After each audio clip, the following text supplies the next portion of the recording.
Vídeo aula 3, e hoje a gente vai começar a falar um pouco sobre as substâncias em si. Então, eu tinha dito em aula pra vocês, já faz umas 2 semanas, eu estou atrasado, sim, eu sei. Mas vamos revisar. Então, hoje a gente vai dar uma ilustrada nisso. Primeiro, começando, substâncias puras são aquelas que têm as propriedades específicas bem definidas. Ela tem um ponto de fusão muito bem estabelecido, um ponto de ebulição muito bem definido, tem uma densidade perfeita, ela não muda. Se vocês olharem aquelas garrafinhas de água que a gente bebe, elas não são puras, porque ela tem uma concentração de sal, ou seja, é uma mistura. Se ela fosse pura, ela teria uma densidade exatamente perfeita, igual a 1 grama por ml, que é a densidade da água. Ou seja, a água pura é somente aquela que a gente usa em laboratório, em hospitais, que é a água destilada. E misturas são aquelas que contêm mais de uma substância. Pode ser água com açúcar, água com sais, água com minerais. Não vão ter um ponto bem estabelecido. Eu sempre gosto muito daquele exemplo, que é o exemplo da água com sal. Colocar na geladeira, ela vai demorar mais para congelar. Por quê? Porque você alterou o ponto de fusão dela. São duas classificações muito bem estabelecidas. Substâncias puras, aquelas que têm pontos estabelecidos de fusão, temperatura, pH, quanto as substâncias misturadas não têm.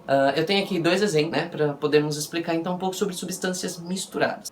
Substâncias misturadas, elas também podem ser classificadas sendo entre heterogêneas, diferentes fases, ou homogêneas, uma única fase. Temos aqui 2 exemplos: águas mineralizadas, temos também óleo e temos aqui um pouco de açúcar. Primeiro experimento, então. Água e açúcar são substâncias misturadas já por si só, porém quando eu misturo-as, neste caso ele está em fase heterogênea, ou seja, eu consigo identificar 2 substâncias distintas. Ao passo que, se eu começar a misturar, homogeneizar, eu vou começar a reparar que este açúcar aqui embaixo, ele vai sendo diluído, até o momento que eu consigo ter apenas uma única solução. Olha, dá pra ver direitinho?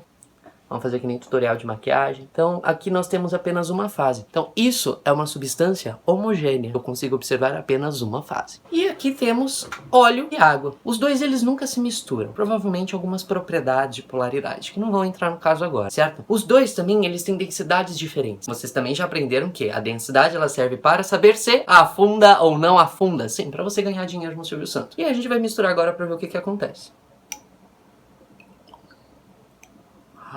Estranho, porém real. Se vocês repararam, ao ponto que eu misturei as duas, elas começam a se separar. Isso é o que vai classificar pra gente entre uma substância heterogênea, diferenciando de uma substância homogênea. Essas são as diferenças entre as duas. Uma, você consegue observar apenas uma fase. A outra, pode tentar misturar. Elas não vão se misturar. Isso também aconteceria caso eu misturasse álcool e água. Nós temos substâncias diferentes, com densidades diferentes e com pontos de ebulição, pontos de fusão totalmente diferentes. Misturar os dois, eu vou reparar que eu não vou observar, por causa das características organolépticas dos dois, certo? Eu vou saber que tem álcool por causa do cheiro, porém eu não vou saber aonde que o álcool está. Outro assunto que a gente já emblocou: elementos simples e elementos compostos. Elementos simples, o nome já diz, é simples, ou seja, então elementos simples são aqueles que têm apenas um tipo de molécula na sua composição.